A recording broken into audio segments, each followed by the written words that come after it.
Welcome to YOUCANIC. Today we're going to go over how you would replace what is called the clearance light, which is just a side marker light on your car, sometimes called parking. So from the bottom, and this is the wheel well that has been pulled back, steering wheel turned to the right, and you can go ahead and you're going to reach up here. It's a little small light, and you're going to reach up here, follow this line, and you're going to just twist that to the quarter on the counterclockwise and take this light bulb and pull it out. And then you would pull this completely out, get a new one and put it back in, and put the new one in there.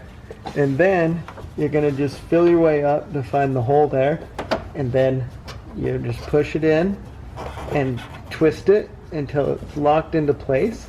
And that's how you replace your side marker / clearance light on your Mazda 3. Thanks for watching YOUCANIC, where you can be the mechanic.